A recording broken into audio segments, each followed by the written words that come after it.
ఎవరైనా బాధల్లో ఉంటే వాళ్ళ తలరాతని వాళ్ళు మార్చుకోవటానికి, వాళ్ళ జీవితం వాళ్ళు మెరుగుపరుచుకోవడానికి ట్రై చేయాలన్నమాట.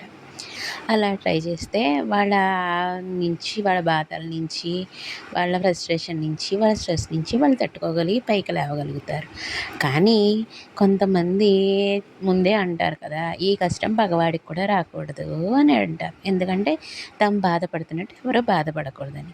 కానీ ఇప్పుడు జనరేషన్ ఎలా తయారయ్యారంటే వాళ్ళు బాగోకపోతే వాళ్ళకి ఎలాగో బాగోలేదు, మిగతా వాళ్ళు ఎందుకు బాగుండాలి, వాళ్ళు చాలా బాగుంటున్నారు, వాళ్ళని ఇంకా నాశనం చేద్దాము అని.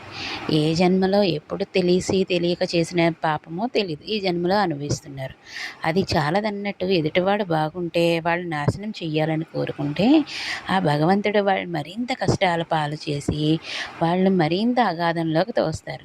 కాబట్టి ఎప్పుడైనా మనం బాగుండాలి, ఎదుటివాళ్ళు బాగుండాలని కోరుకోవాలి కానీ మనం బాగోలేదు, ఎదుటోళ్ళు ఎందుకు బాగోవాలి, వాళ్ళని కూడా నాశనం చేద్దాము అని వాళ్ళని జీవితాలను నాశనం చెయ్యకూడదు. ఆ కృషి ఏదో మీ జీవితం బాగు చేసుకోవడానికి పెట్టుకున్నారనుకోండి, అప్పుడు మీరు పైకొస్తారు కదా! అంతేగాని ఎదుటి వాళ్ళు బాగుంటే చూడకుండా ఓర్వలేనితనంగా ఉండకూడదు. అర్థమైందా ఫ్రెండ్స్?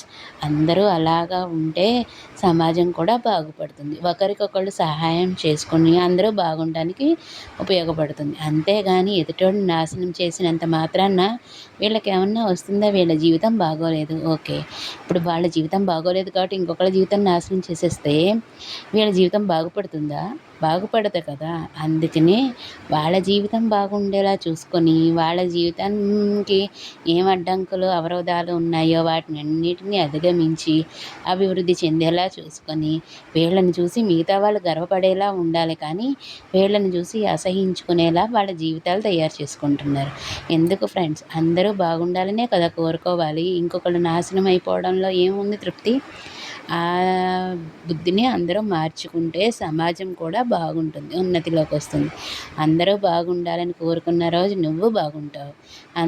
నువ్వు జీవితం బాగోలేదు కదా, మిగతా వాళ్ళు కూడా నాశనం అయిపోవాలని కోరుకుంటే అది నీ అభివృద్ధికి ఎప్పుడూ ముందు బాట రాదు. అందుకనే అందరూ బాగుండాలని కోరుకున్న రోజు ఆటోమేటిక్‌గా నీ జీవితం కూడా బాగుంటుంది. అర్థమైందా ఫ్రెండ్స్? చాలామంది ఉన్నారు కదా మనలో ఇలాంటోళ్ళు. మీరు ఎంతమంది నిజమని ఇది ఒప్పుకుంటారో చెప్పండి? చాలామంది మీరు ఇలాంటి వాళ్ళని చూసే ఉంటారు కదా! వాళ్ళకి ఇలాంటి కష్టాలొస్తే నీకొస్తే ఈ కష్టం నీకు అర్థమవుతుంది, నీకొస్తే ఈ కష్టం అర్థమవుతుంది అంటారు కదా! అది తప్పు కదా! వాళ్ళ కష్టం వచ్చింది ఓకే. మిగతా వాళ్ళకి కూడా ఆ కష్టం వస్తేనే అర్థమవుతుంది అనుకోవడం తప్పు కదా! అందరూ బాగుండాలని కోరుకుంటే బాగుంటుంది. ఎందుకో తెలీదు. మనుషుల్లో స్వార్థం బాగా పెరిగిపోయింది. ఎందుకు ఇంత స్వార్థంగా తయారవుతున్నారు? వారి జీవితం బాగుపరుచుకుంటే బాగుంటుంది. కానీ ఎదుటివారి జీవితం నాశనం చేస్తే తృప్తి పొందేవారు చాలామంది ఉన్నారు.